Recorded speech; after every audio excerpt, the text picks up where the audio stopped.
Nas alturas do céu, no profundo do mar, nos limites da terra, louvamos-te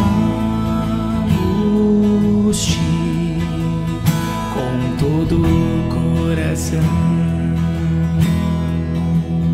Todo povo e nação, todos num só clamor, louvamos o Senhor por toda eternidade. Tu serás coroado com louvor. Teu nome é exaltado, sempre magnificado com louvor. Grande Senhor, nas alturas do céu, nas alturas do céu, no profundo do mar, dos limites da terra, dos limites da terra, louvamos-te com todo o coração, com todo o coração, todo povo e nação, todo povo e nação, todos num só clamor, todos num só clamor, louvamos o Senhor por toda eternidade. Tu serás coroado com louvor.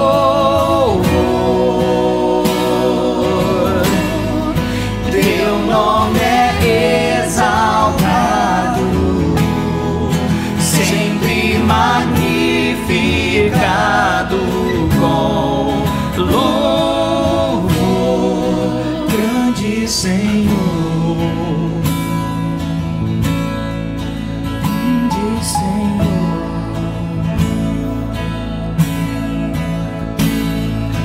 Ele é exaltado, Rei exaltado nos céus.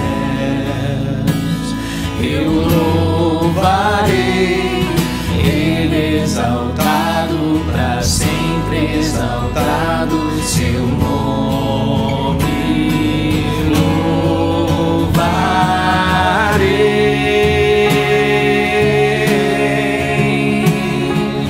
Ele é o Senhor, sua verdade vai sempre reinar. Terra e céus glorifiquem seu santo nome. Ele é exaltado, Rei exaltado nos céus. Por toda eternidade, tu serás coroado com louvor.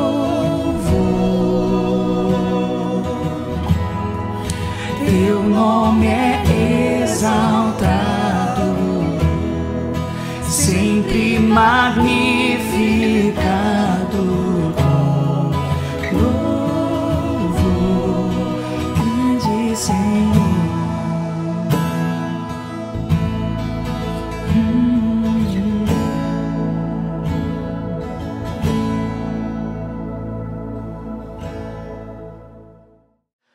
Com bons desejos e boas práticas, exaltamos o nome do nosso Deus.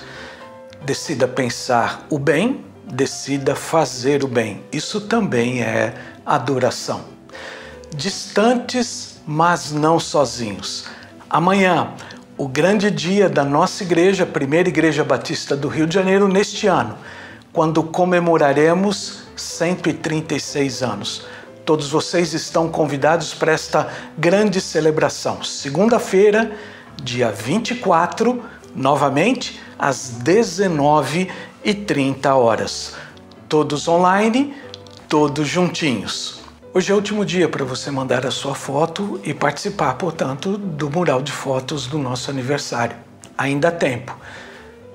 No ato de culto, celebrando a Deus conosco, você tire a sua foto com o celular na horizontal, mande para pbrj136@gmail.com. E se você não é membro de nossa igreja, nenhum problema.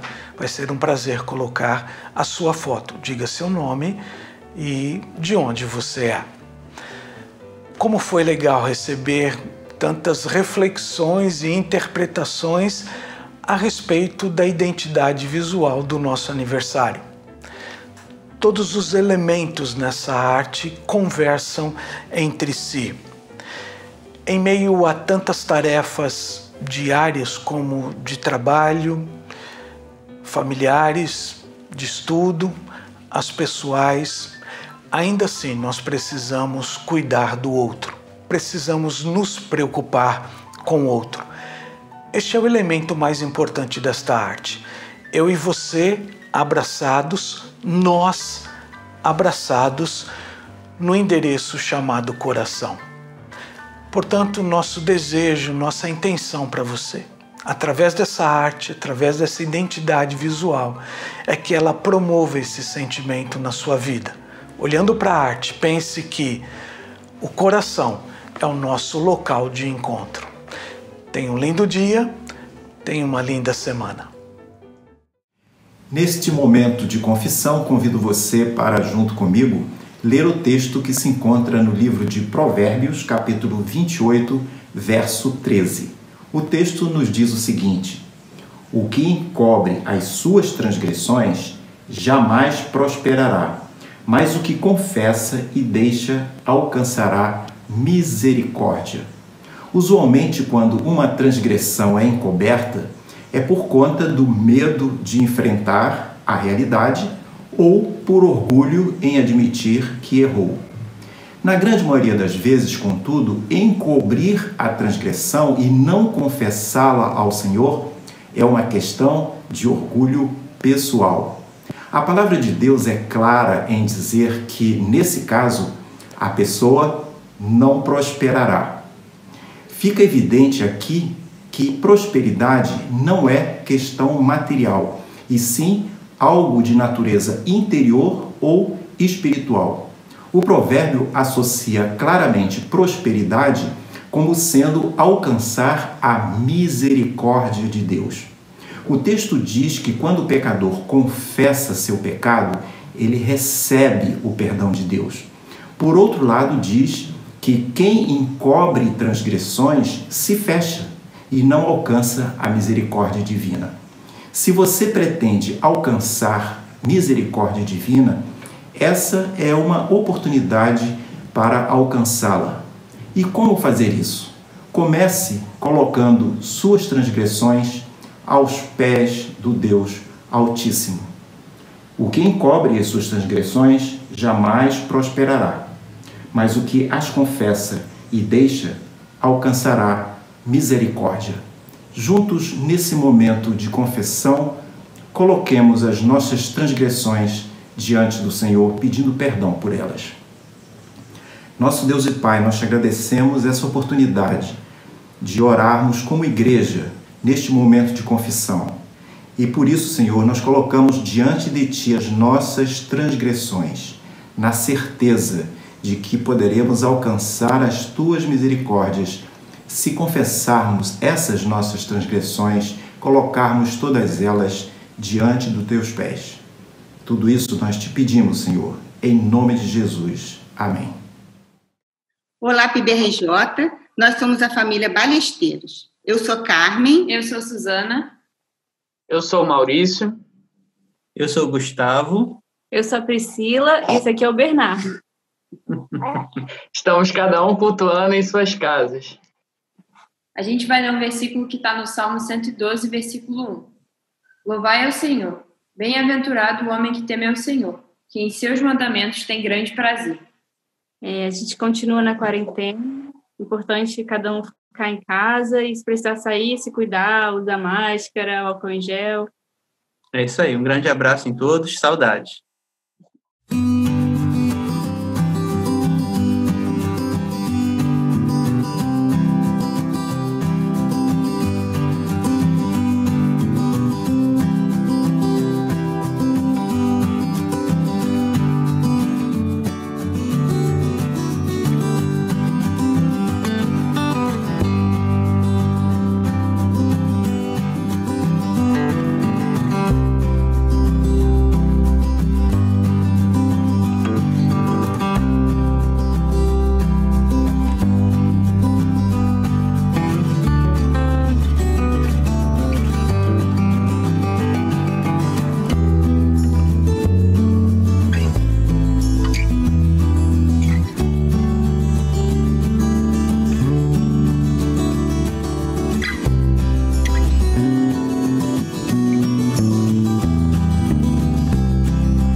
Olá, igreja. Olá, convidados.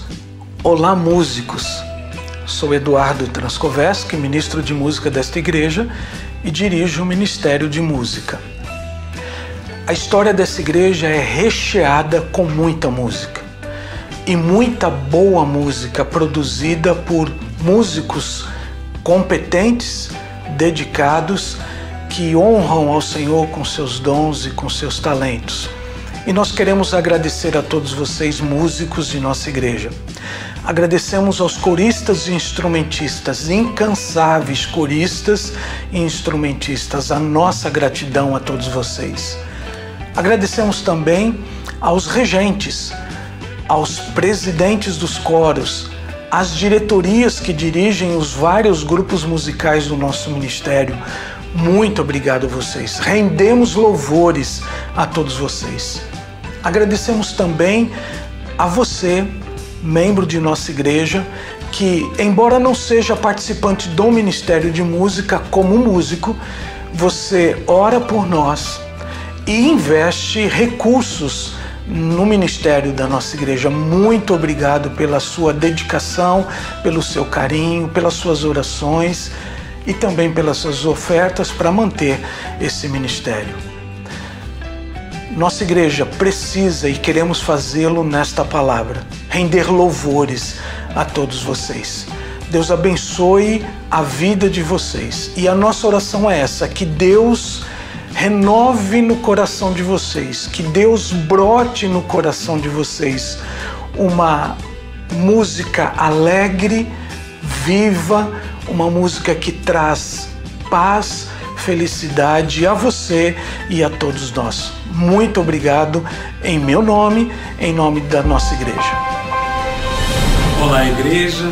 Em nome do Ministério de Evangelização e Missões, eu, Marcelo Cordeiro, juntamente com a irmã Rosana Pires, atuais coordenadores do MEME, queremos agradecer a participação dos irmãos e irmãs que cooperam com este ministério. Estendemos também a nossa gratidão a toda a igreja, pois sem a participação da igreja, orando, contribuindo e participando de todas as atividades que são desenvolvidas, não seria possível alcançarmos os objetivos que o próprio Senhor Jesus delegou à sua igreja. E nesta oportunidade, comemorando 136 anos de organização da PIB, nós queremos louvar ao Senhor pela vida de cada um de vocês e agradecer a Deus pela igreja que nos deu para desenvolver essas atividades. Quero aproveitar a oportunidade e deixar a palavra do Senhor, segundo o apóstolo Paulo, na sua carta 1 aos Coríntios, capítulo 9, versículo 16, que assim nos diz: eu não tenho o direito de ficar orgulhoso por anunciar o Evangelho. Afinal de contas, fazer isso é uma obrigação. Ai de mim se não anunciar o Evangelho. Que o Senhor possa continuar nos abençoando e que avancemos sempre firmes e constantes no Senhor. Deixem que as crianças venham a mim e não proíbam que elas façam isso, pois o reino do céu é das pessoas que são como estas crianças. Em oposição a essa cena narrada em Mateus 19, 14, eu gosto de pensar na imagem de Jesus sorrindo, a observar a vida de pessoas que se dedicam a facilitar que crianças se aproximem dele. Hoje, a oração do meu coração é que você sinta justamente essa alegria, esse contentamento de Jesus sobre a sua vida. Você que disse sim ao chamado de Deus para servir a Ele servindo crianças, para dentro do corpo de Cristo trabalhar dentro desse ministério tão importante para o nosso crescimento. Eu costumo dizer que não existe privilégio maior, lugar melhor do que servir, do que vivenciar o reino de Deus, do que num ambiente cheio de crianças. Afinal, foi Jesus quem nos deu essa perspectiva.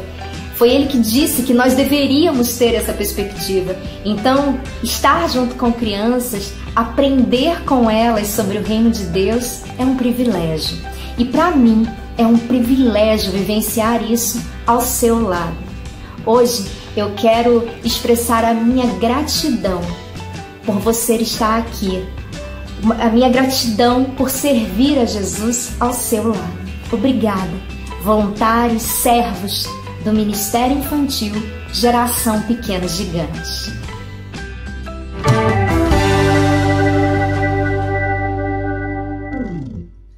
Maravilhoso saber que você tem fome de Deus e que você deseja cultuar o Senhor. É maravilhoso a gente poder aproximar-se da presença preciosa do Senhor para conversar com Ele e para derramar diante dEle as nossas petições. E é o que faremos agora.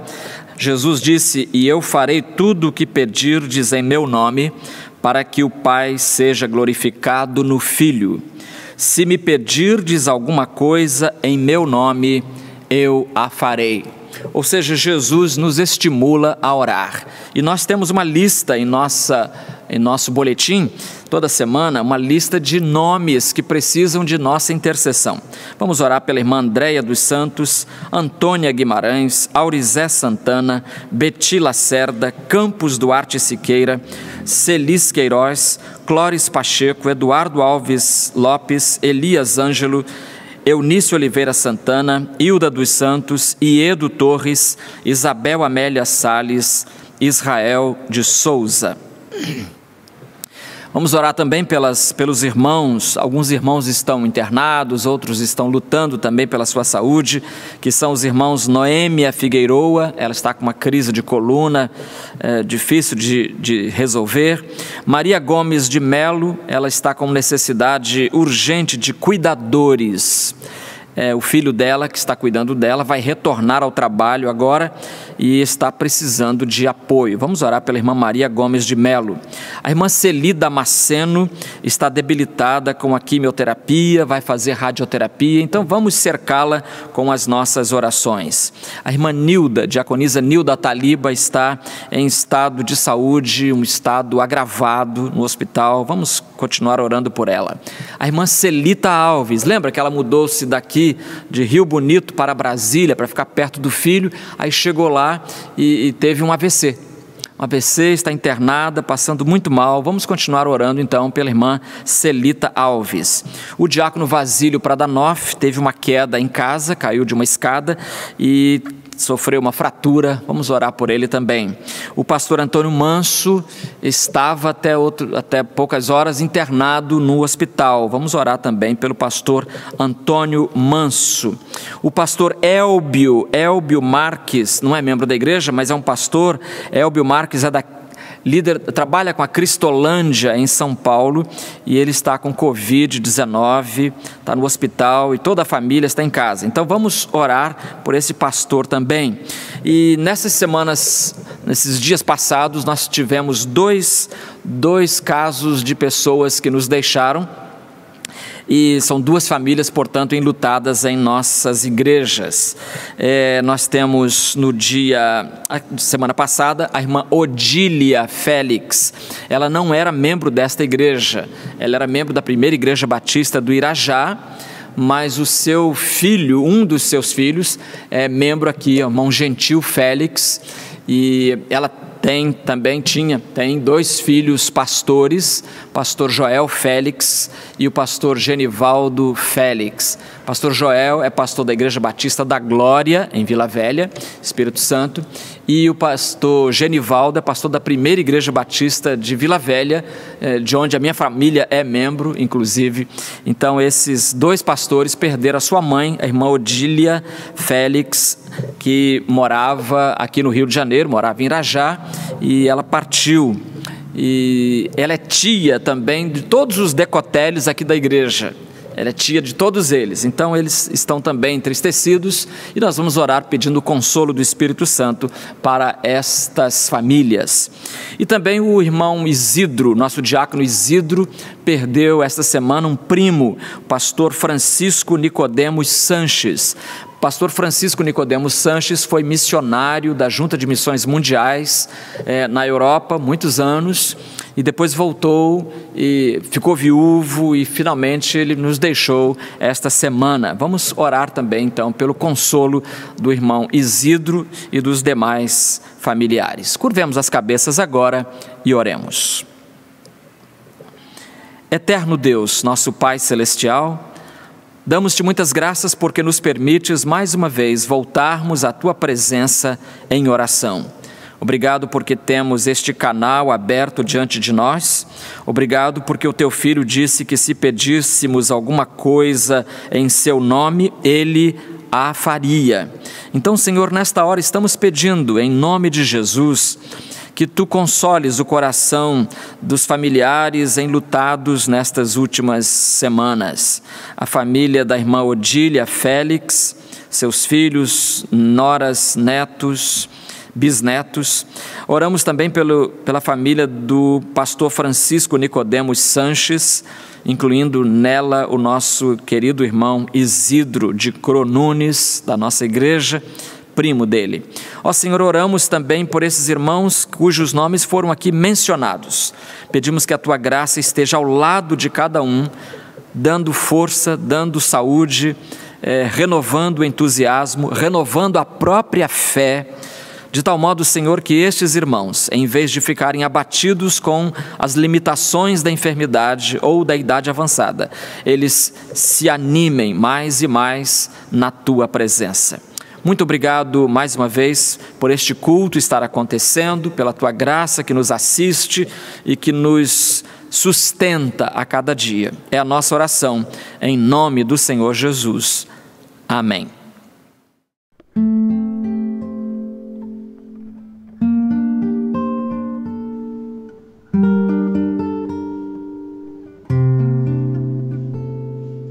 Vivo feliz, pois sou de Jesus e desfruto o gozo da luz.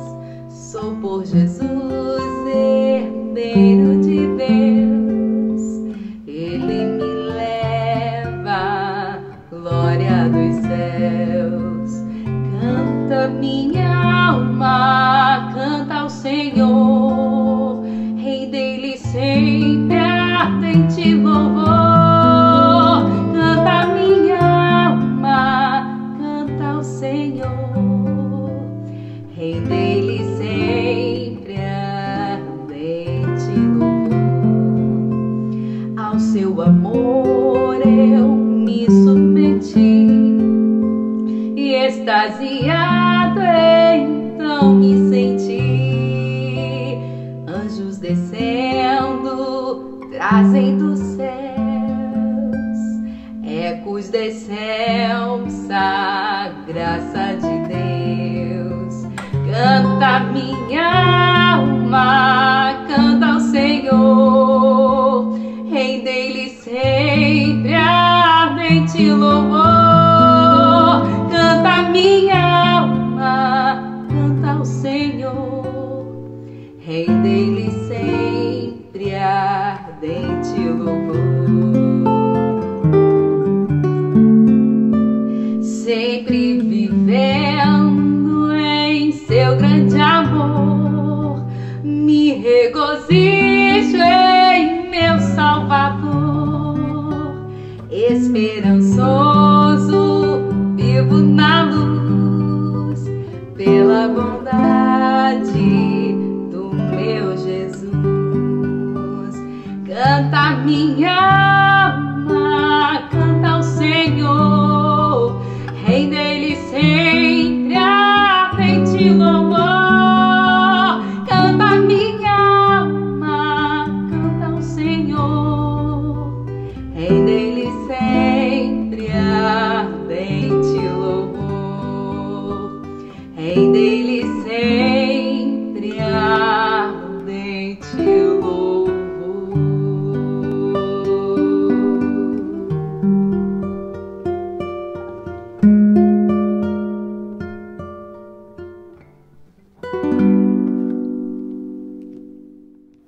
A mensagem desta manhã se baseia em Mateus capítulo 16, versículos de 13 a 18. Eu vou ler, a Bíblia diz: Tendo chegado às regiões de Cesareia de Filipe, Jesus perguntou aos discípulos: Quem os homens dizem ser o Filho do Homem? Eles responderam: Alguns dizem que é João Batista, outros Elias, outros Jeremias ou algum dos profetas. E Jesus lhes perguntou: Mas vós, quem dizeis que eu sou? Respondendo, Simão Pedro disse: Tu és o Cristo, o Filho do Deus vivo. A igreja verdadeira. Vamos orar. Eterno Deus, nós nos curvamos mais uma vez diante de Ti, desejosos de que a voz do Teu Espírito esteja cativando os nossos corações e, ao mesmo tempo, revelando-lhes aquilo que de mais precioso queres revelar. Fala, Senhor, aos nossos corações nesta manhã. Nós oramos em nome do Senhor Jesus. Amém. Você certamente já deve ter passado em frente a uma igreja, leu a placa, talvez até riu baixinho, porque algumas placas de igrejas, alguns nomes são tão diferentes. Eu vou trazer aqui uma lista de nomes para você e você vai analisar. Você vai notar que alguns são cômicos, outros são até pretensiosos. Por exemplo, igreja... Não inventei nada, isso aqui a gente foi copiando de placas de igrejas passando na cidade. Igreja Evangélica Pentecostal que mana leite e mel. Outra, Igreja Evangélica Última Embarcação para o Céu. Essa está em na cidade de Caxias, aqui pertinho. Outra, Igreja Evangélica Avivamento Bíblico. Igreja Evangélica Pentecostal, em vez de pentecostal, está Pentecostal, Lírio dos Vales, em São João de Meriti. Outra, Igreja Evangélica do Senhor no Tempo do Fim. Igreja Evangélica Vivendo com Cristo, Ilha do Governador. Igreja Missão Socorrista Evangélica, é aqui perto, em Vila Isabel. Outra, Igreja Pentecostal Anabatista, e essa aqui eu vi várias delas na zona norte da cidade. Igreja, quando eu disse algumas são cômicas, essa é uma delas. Igreja Pentecostal Cobrinha de Moisés, aí tem assim entre aspas, a que engole todas as outras. Gostou? Essa você gostou?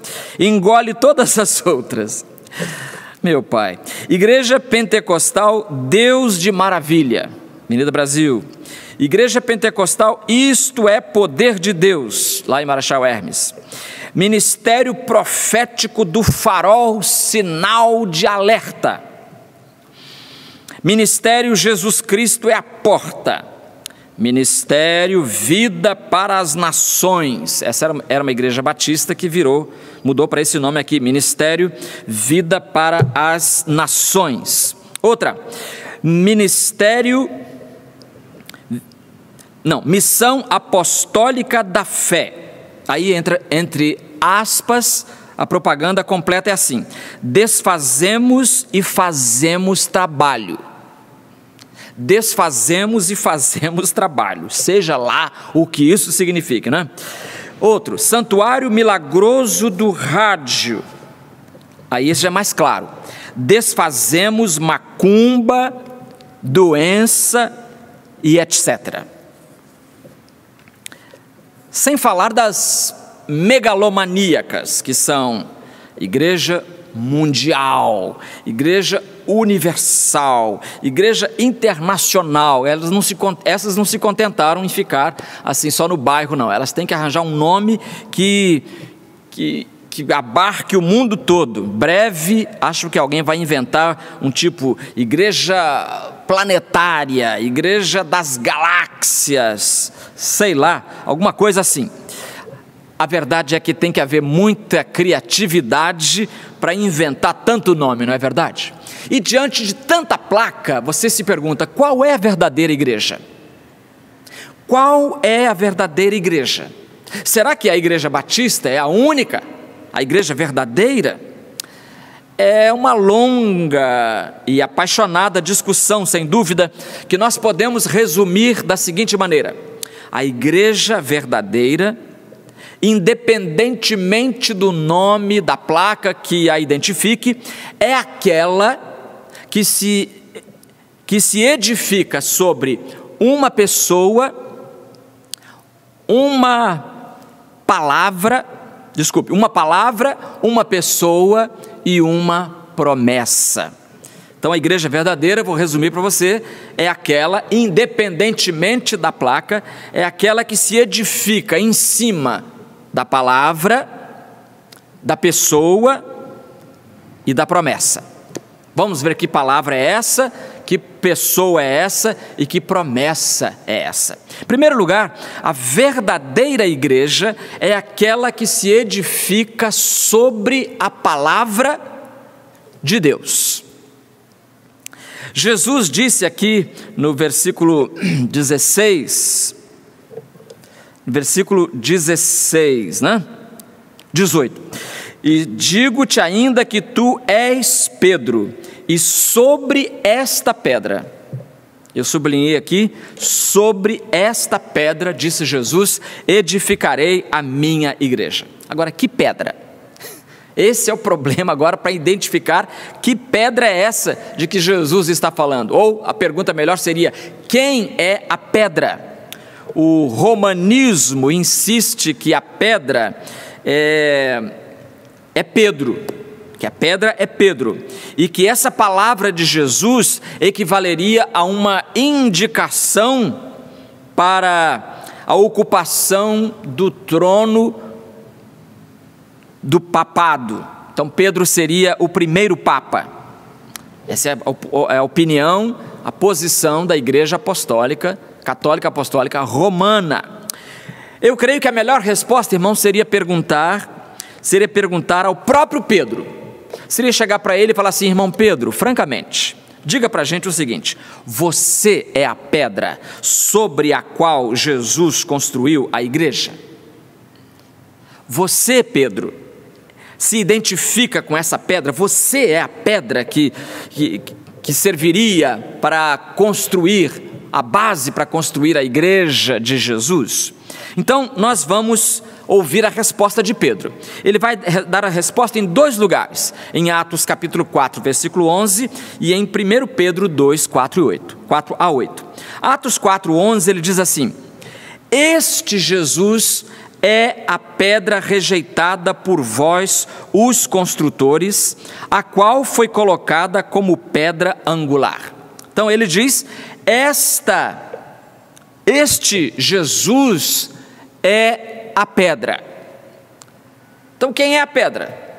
Pedro, a quem se atribui essa condição de ser a pedra, ele está dizendo: Jesus é a pedra. Jesus é a pedra. E se ficou alguma dúvida, mais tarde, quando Pedro vai escrever a sua epístola, a primeira epístola, capítulo 2, ele vai dizer o seguinte: chegando-vos a ele a pedra viva, rejeitada pelos homens, mas eleita e preciosa para Deus, vós também, como pedras vivas, sois edificados como casa espiritual, para serdes sacerdócio santo, a fim de oferecer sacrifícios espirituais aceitáveis a Deus, por meio de Jesus Cristo.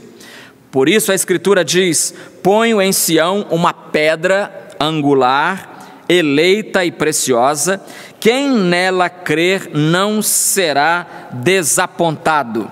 Assim, para vós os que credes, ela é preciosa, mas para os descrentes, a pedra que os construtores rejeitaram foi colocada como a principal, a pedra angular, e como pedra de tropeço e rocha que causa a queda, porque eles tropeçam na palavra por serem desobedientes, mas para isso também foram destinados. 1 Pedro 2, 4 a 8, o versículo 4 diz: chegando-vos para ele a pedra viva. Chegando-nos para Jesus, que é a pedra viva.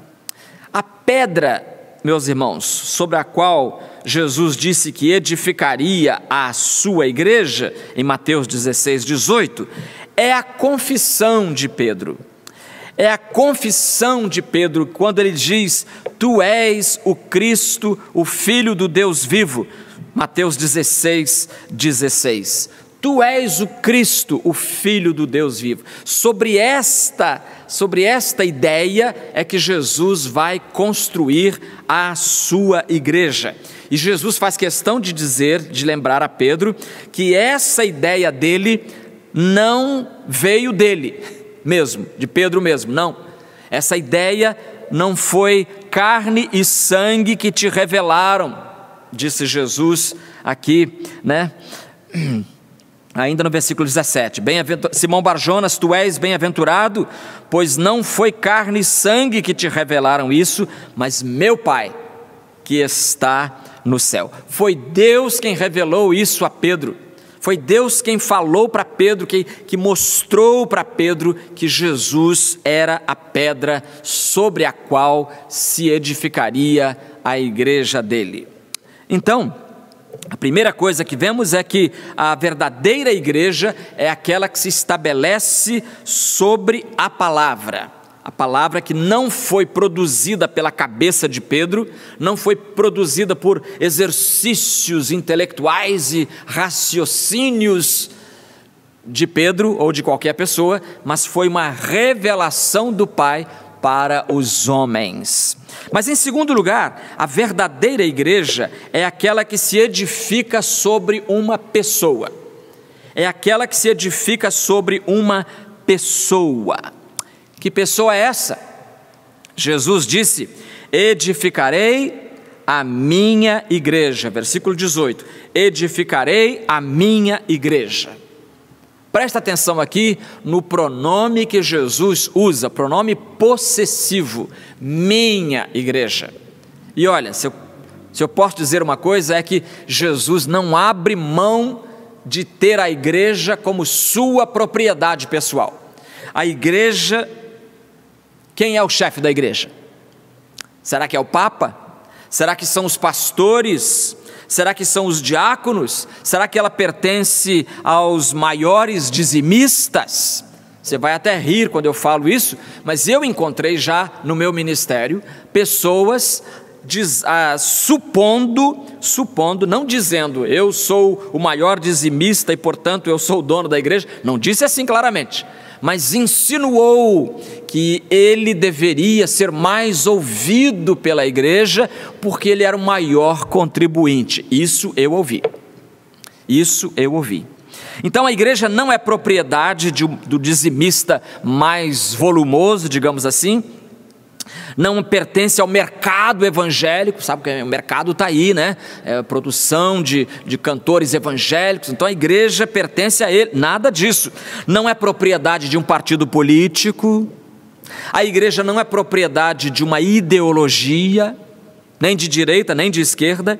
A igreja é a noiva de Cristo, o que significa dizer que ela é dele e ele é dela. Vou repetir: a igreja pertence a Jesus e Jesus pertence à igreja. Jesus faz parte da mensagem da igreja.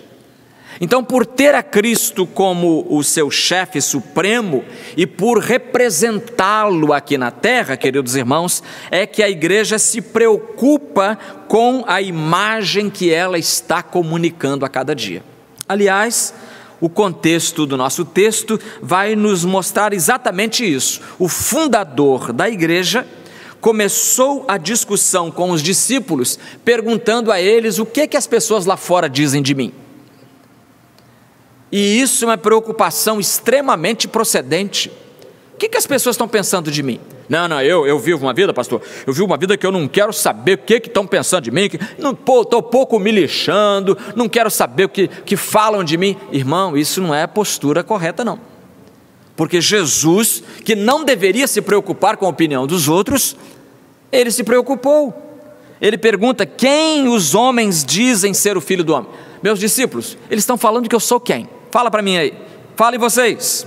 Quem os homens dizem ser o Filho do Homem? A verdadeira igreja, queridos irmãos, ela se preocupa com a repercussão da sua presença na sociedade. Por isso, o crente também se preocupa com a imagem que ele esteja comunicando aos não crentes.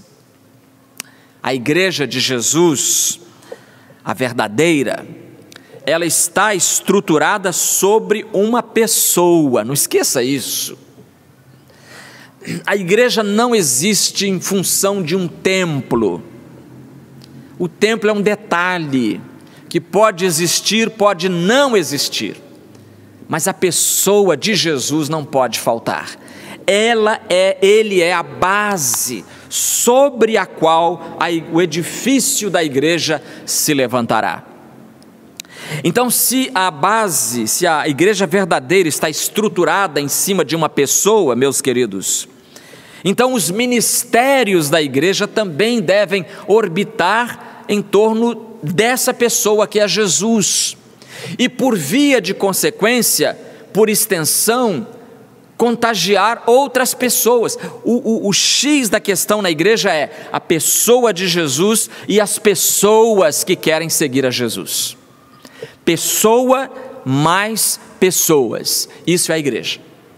pessoa de Jesus mais as pessoas. Não estou falando de estruturas, não estamos falando de projetos, não estamos falando de planos, de números, de estatísticas, de métodos. Tudo isso é importante no seu devido lugar e na sua hora certa, mas não pode faltar a pessoa de Jesus na igreja, porque Ele sim é a essência da igreja, e Ele atrai gente, e gente ri, chora, sofre, pensa, concorda, discorda, ajuda, atrapalha, vive e morre. Isso é gente. É com a gente, é com gente como a gente que a igreja lida, e a essa gente ela anuncia a palavra de Deus. Então a igreja verdadeira, ela se estrutura sobre uma palavra, é a palavra de Deus. Ela se estrutura em cima de uma pessoa, que é a pessoa de Jesus. E por fim, a verdadeira igreja é aquela que se edifica sobre uma promessa. E que promessa é esta? O Senhor Jesus diz, ainda no versículo 18, sobre esta pedra edificarei a minha igreja. E, olha a promessa, as portas do inferno não prevalecerão contra ela. As portas do inferno não prevalecerão contra ela. Meus queridos amigos, o grande inimigo da igreja é o inferno, sem dúvida alguma. Por quê? O inferno não gosta da igreja, porque a mensagem da igreja é desviar as pessoas do caminho do inferno. Então como é que você acha que o inferno vai ser um aliado da igreja? Claro que não. O inferno é sempre um inimigo muito grande. Há uma permanente tensão, uma permanente beligerância entre esses dois inimigos, que são a igreja e o inferno. A igreja ataca o inferno contra-ataca, ataca a igreja também. E como é que um e outro fazem o seu trabalho? Bom, a igreja ataca o inferno, sabe como? A igreja ataca o inferno anunciando Jesus. Anunciando Jesus, tu és o Cristo, o Filho do Deus vivo. Quando a igreja anuncia isso, o inferno treme. O inferno treme. A igreja anuncia que Jesus é o Filho vivo de Deus, e com isso ela promove os valores do reino de Deus: o amor, a justiça, a paz. E a igreja leva esse evangelho até os confins da terra. É uma igreja, portanto, missionária.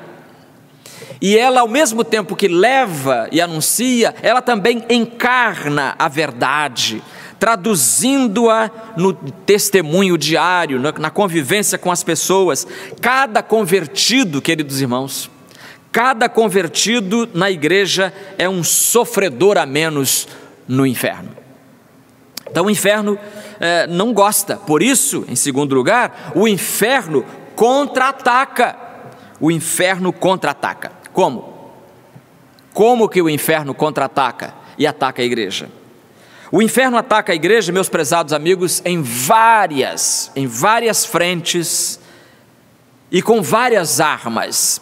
Seria uma mensagem à parte só para analisar os combates da igreja, do inferno contra a igreja. Mas o inferno ataca, eu vou resumir aqui, breve palavra, com 3 armas que o inferno ataca a igreja: através das perseguições, através de superstições e através de heresias. Perseguições. Não nos deveria, queridos amigos, queridos irmãos, causar surpresa o fato de nós, os crentes, sermos perseguidos. Porque o próprio Senhor Jesus nos advertiu, de certa forma já nos preparou para enfrentarmos as perseguições. Ele disse em João 15:20, lembrai-vos da palavra que eu vos disse, o servo não é maior do que o seu Senhor. Se perseguiram a mim, disse Jesus, também vos perseguirão. Se obedeceram a minha palavra, obedecerão também a vossa. Então veja que há uma intimidade entre Cristo e a sua igreja, de modo que quando se persegue a um, se persegue ao outro também. Não é? Se perseguiram a mim, também perseguirão a vós, porque é uma essência só a igreja e Jesus. Se perseguiram a mim, também vos perseguirão. O inferno ataca com superstições, mas com perseguições, e Paulo diz que não há nenhum crente neste mundo que queira levar a sério a palavra de Deus que não seja perseguido. Mas em segundo lugar, o inferno ataca com superstições também. Com superstições. E você sabe o que são superstições. Superstições são crendices. Aquelas coisas que as comadres vão passando de uma para outra, de que uma geração recebe da que passou, e em vez de analisar e testar para ver se é isso mesmo, não, vai passando em frente. Então são crendices, e isto da parte dos incrédulos, e é universal, é um mal universal, a gente sabe. Eu convivi com árabes, convivi com alguns judeus, com chineses, e no Canadá a gente tinha um monte de nacionalidades, no Iraque também. Então, cada grupo desses, meus queridos, eu via a manifestação clara de superstições. Não cabe aqui agora relatar, pormenorizar, mas é um dado que eu adquiri para a minha experiência. É que a superstição é um mal universal. Toda cultura tem embutida alguma superstição. Então isso a gente entende, porque longe de Deus, longe da palavra de Deus, a gente entende que haverá o predomínio da superstição. Mas entre crentes supersticiosos, não dá para entender. Crentes, por exemplo, leitores de horóscopos, crentes, por exemplo, que não têm coragem de passar debaixo de uma escada. Por quê? Porque todo mundo sabe nada. E desde quando isso é verdade? Crentes que receiam a visão de um gato preto. Meus irmãos, orem por mim, porque hoje eu vi um gato preto. Pode uma coisa dessas? Crentes que usam galho de arruda atrás da orelha. Pode isso? Crentes que escondem copo d'água atrás da porta. Não dá para crer. E à medida, irmãos, à medida que os crentes vão esquecendo a Bíblia, quanto menos eles estudam a Bíblia, mais presas fáceis eles se tornam ao espírito supersticioso. Presa fácil. De fato, a superficialidade favorece a superstição. Agora, você vai dizer, mas pastor, eu nunca vi crente que lê horóscopo. Alguns leem. Crente que tem um galho de arruda atrás da orelha. Tá bom, vamos supor que eu exagerei, os crentes não fazem isso. Mas eu quero então mencionar para você superstições de crentes. Quer ver só? Você já ouviu isso? Oração forte, só o pastor pode fazer. Já ouviu isso? É um exemplo de superstição evangélica. Aquela ideia de que oração forte só o pastor pode fazer. Aliás, a própria ideia de oração forte já é uma superstição. Porque como é que a gente pode medir a força? É oração forte? Como é que a gente pode medir a força de uma oração? Será que é pelo volume da voz? O irmão ora, todo mundo escuta, essa é uma oração forte. Aquela irmã que ora baixinho, coitada, ninguém ouve. Só que você esqueceu que Deus ouve. Então oração forte não está no volume da voz, não está no tom de voz, meu Deus, meu Pai, aquele estilo assim, né? Gongórico, evangelicão, pesado. Será que a oração forte é aquela que dura mais? Se alonga mais? Aquele irmão ali ora 15 minutos. Mas isso não é nada, eu conheço um ali, ó, que ora meia hora. Os dois perderam, porque o diácono tal ora 1 hora. Isso é superstição evangélica, irmãos. Oração forte. Outra superstição. Oração de joelho. De oração de joelho é melhor. De joelho é melhor. É até um ditado evangélico. De joelho é melhor. Quem foi que disse isso? Onde está na Bíblia dizendo que oração tem que ser de joelho? A oração de joelho, pastor? Sim, aí Deus não tem como não ouvir. Onde está escrito isso? Baseado em quê? Já imaginou quando Jonas foi engolido pelo grande peixe? E a Bíblia diz no capítulo 2 que ele orou lá no interior da baleia. Imagina se ele falasse, meu Deus, olha, eu vou ter que me ajoelhar aqui porque Deus só ouve oração de joelho. Como é que ele vai se ajoelhar naquele troço espremido ali, naquela falta de espaço, né?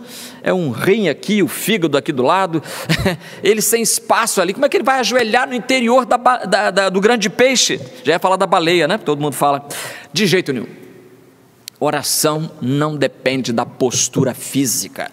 O hábito de orar ajoelhado é porque significa humildade diante de Deus. É um gesto que vem da antiguidade. Quando alguém se aproximava de um rei, ele se ajoelhava para mostrar, rei, eu estou aqui desprovido de qualquer maldade contra ti, não tenho arma nenhuma, eu estou me humilhando diante de ti. Pronto, era a atitude mais aceitável para o rei. É assim também que nós devemos orar a Deus, com uma atitude de humildade, de dizer, Senhor, eu não tenho mais nenhuma porta para bater.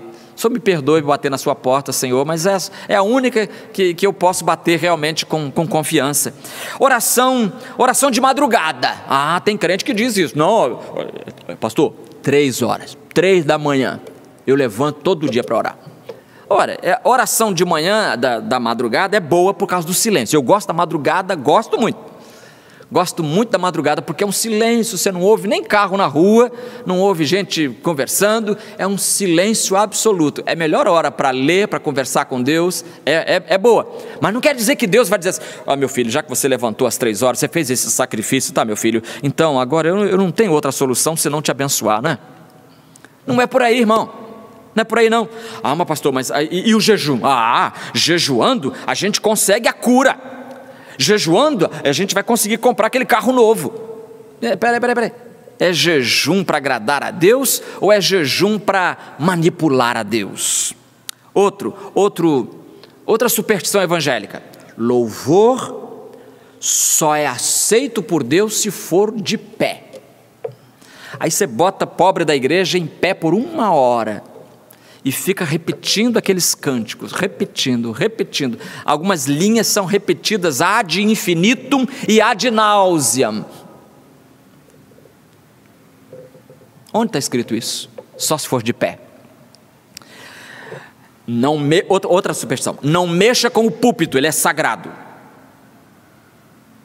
Tem até aqui uma história de uma irmã que quando subia aqui nessa plataforma, já no tempos idos, dizem que ela tirava a sandália lá no pé da escada que dá acesso à plataforma do púlpito aqui, porque ela achava que esse é um lugar sagrado. Irmão, esse é um lugar sagrado, aquele é um lugar sagrado. Aonde você for e onde você puser a planta do seu pé, aí é um lugar santo. Seja no supermercado, seja na oficina mecânica, seja na praia, seja no isolamento social, onde quer que seja, é lugar santo se você estiver ali na presença de Deus. Não tem esse negócio de púlpito, é um lugar sagrado. Só o púlpito só o púlpito. Quer dizer, dali para frente todo mundo pode sentar do jeito que for. E fora daqui pode... O templo de Jerusalém era considerado sagrado. Talvez por isso Deus deixou que Nabucodonosor queimasse ele todinho. Sabia? Acho que foi por isso que Deus deixou Nabucodonosor queimar o templo, porque as pessoas estavam olhando para o templo em vez de olhar para o Deus do templo. Olhando para o templo, adorando o templo. Olha essas colunas, olha essa coisa, olha essa galeria, olha essa bancada, olha esse móvel. E o Deus do templo ficou para lá. Então Deus falou, tá bom, eu vou resolver isso aí. Venha cá, Nabucodonosor, você não é crente mesmo? Me faça um favor aqui. Mostra para esse povo o que é ser santo e o que não é ser santo. E Nabucodonosor tocou fogo no templo. Meu Jesus, que coisa. Outra superstição evangélica: não discorde do pastor, você vai ser castigado por Deus. Você já deve ter ouvido isso. Não discorde do pastor, porque você vai ser castigado, vai ser punido. Meus irmãos, todos os seres humanos têm acesso à racionalidade. Todos. Um filósofo francês chamado René Descartes dizia que todos os seres humanos foram dotados de bom senso. A gente duvida dessa frase às vezes, mas ela é no sentido de que todo mundo pensa. O ser humano é um ser pensante. Então, pastor não tem um monopólio da verdade das coisas. Pode acontecer que a igreja esteja certa e o pastor esteja errado. É preciso ser humilde para reconhecer. Quantas vezes tive que reconhecer isso, que a congregação estava certa e eu estava errado. Não é pecado. Não vai ser castigado por Deus por discordar de mim. Claro, tem que discordar mostrando os pontos melhores. Por que essa ideia é melhor? Por A mais B mais C. Outra superstição evangélica: dê o dízimo e fique rico. Dê o dízimo e fique rico. Nem vou me dar ao trabalho de comentar essa superstição. Então, o inferno ataca com perseguições, com superstições e também com heresias. As heresias. Ou seja, a distorção da verdade de Deus. Meus queridos, como isso tem feito mal à igreja, como é uma arma realmente que o inferno usa contra a igreja. Por exemplo, gente, crente, há muito tempo até, que acha que pode ser salva pelas obras, pelas boas obras que pratique, que pode ser salva pelo volume das contribuições financeiras que faz. Tem gente que pensa isso, contrariando o ensino do Evangelho, que é pela graça que nós somos salvos. É gente que acha que se pecar, perdeu a salvação. Tem gente que acha que se pecar, perdeu a salvação, esquecendo inclusive, para citar assim um texto só, nem vou descer fundo, 1 João 2,1, que diz: meus filhinhos, não pequeis, mas se alguém pecar, temos um advogado junto ao Pai, Jesus Cristo o justo. É gente que acha que precisa falar língua desconhecida para ser aceito por Deus. É gente que confunde culto com show. Você vai encontrar muita gente assim. Gente que confunde culto com show. Mas aqui não tem luz piscando, né? Aquelas luzes multicoloridas, não tem uma banda famosa. Essa igreja está morrendo, não tem banda famosa tocando aqui, não tem lançamento de CD. Culto com show. É gente que diz que o inferno não existe. Tem nas igrejas cristãos queridos afirmando que o inferno é aqui mesmo. Tem. Você não acredita, mas tem. É gente que acha que o ministério pastoral é mais uma profissão e que os pastores trabalham por dinheiro. Tem. Eu encontrei algumas pessoas que me falaram isso. Uma vez um irmão me falou assim: o senhor só está aqui nessa igreja porque não aparece uma outra que paga melhor. O dia que aparecer uma outra que paga melhor, o senhor vai embora também. Me chamou, sabe de quê? De mercenário. Eu não dei resposta. Simplesmente fui para o gabinete pastoral, chorei. E chorei diante de Deus. Foi a única solução que eu encontrei para poder resolver o problema. Brigar com aquele homem? Pedir a Deus para abrir a cabeça dele. Essas coisas, meus prezados, meus queridos, o inferno usa contra os crentes, contra a igreja. Graças a Deus, porém, que a igreja, sendo de Jesus, ela tem a promessa da vitória. E uma das bênçãos finais, aqueles textos que a gente usa no final do culto, a bênção apostólica é um deles, é um texto desses. É Efésios 3, 20 e 21, texto que eu aprecio muito. Diz assim, Paulo diz: aquele que é poderoso para fazer bem todas as coisas, além do que pedimos ou pensamos, pelo poder que age em nós, a ele seja a glória na igreja e em Cristo Jesus, por todas as gerações, para todo sempre. Amém. Glória a esse na igreja. Vamos orar. Encontramos, Senhor, muitas igrejas, muitas congregações, muitas placas, mas nós não estamos preocupados com isso. Nós queremos que Tu nos faças ser a igreja verdadeira. Ajuda-nos a viver sob a Tua palavra, sob a orientação do Teu Espírito, construídos em cima da base que é Jesus, e crendo na promessa de que as portas do inferno não prevalecerão contra nós. Em nome de Jesus. Amém.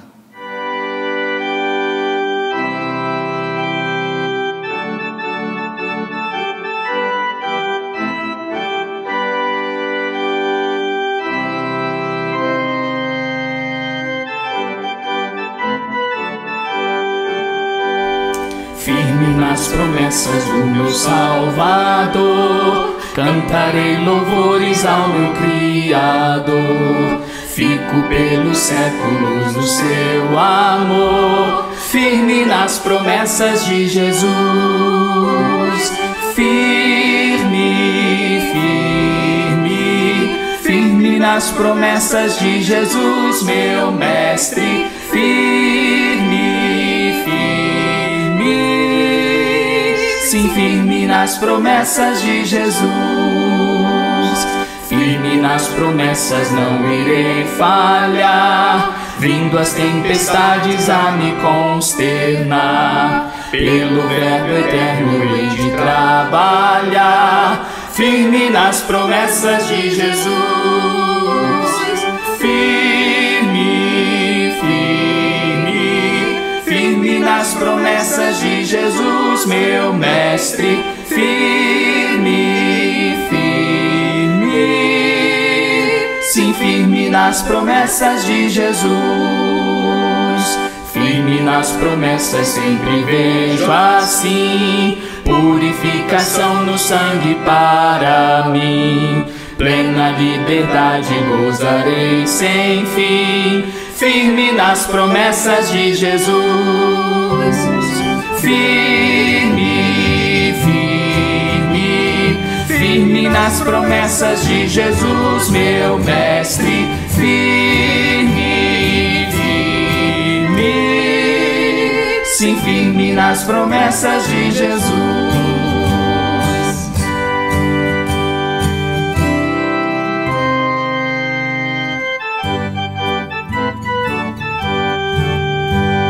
Firme nas promessas do Senhor Jesus, em amor ligado com a sua cruz. Cada dia mais alegro-me na luz, firme nas promessas de Jesus. Firme, firme, firme nas promessas de Jesus, meu Mestre. Firme, firme, sim, firme nas promessas de Jesus.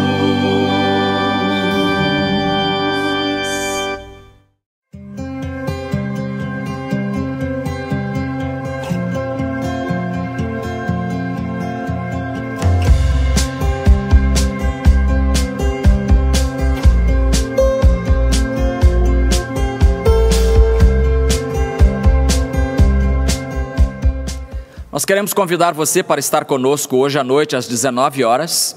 Nós teremos mais um culto de adoração ao Senhor, queremos louvar o nome dEle e já te agradecemos também, querido amigo, por teres estado conosco aqui no culto da manhã, Que o Senhor possa abençoar a sua vida, a sua família, seu trabalho, sua saúde, guardar você por onde você for. Se os deslocamentos forem necessários, então que o Senhor vá junto. Queremos também convidá-los para amanhã. Amanhã, segunda-feira, uma segunda-feira diferente para os membros da Primeira Igreja Batista do Rio de Janeiro, porque nós estaremos celebrando em culto online, nada presencial, os nossos 136 anos. Amanhã, segunda-feira, às 19h30. Você é o nosso convidado. Mande o link para os amigos, para os seus colegas, membros de outras igrejas. Amanhã é fácil, né? Porque amanhã não tem culto nas igrejas, então eles podem participar conosco também desta grande festa que é completar 136 anos e em plena pandemia, né? Em plena pandemia. Muito bem. Nós vamos terminar este culto. Aliás, deixa eu antes de terminar lembrar que nós teremos amanhã a oferta de gratidão pelos 136 anos de vida da igreja. O tema de amanhã será distantes, mas não sozinhos. 136 anos distantes, mas não sozinhos. A base bíblica é Filipenses 1:3, agradeço ao meu Deus toda vez que me lembro de vós. E o culto às 19h30. Nossa oferta de amor tem o alvo de R$80 mil, cuja destinação é para a conclusão da reforma da parte elétrica da nossa igreja. Eram 3 partes e essa agora é a última e que custa justamente R$80 mil para modernizar aí o sistema elétrico deste santuário e das demais dependências. Para terminar, eu queria deixar com você o texto de Efésios 3, 20 e 21. Aquele que é poderoso para fazer bem todas as coisas, além do que pedimos ou pensamos, pelo poder que age em nós, a Ele seja a glória na igreja e em Cristo Jesus, por todas as gerações, para todos sempre. Amém.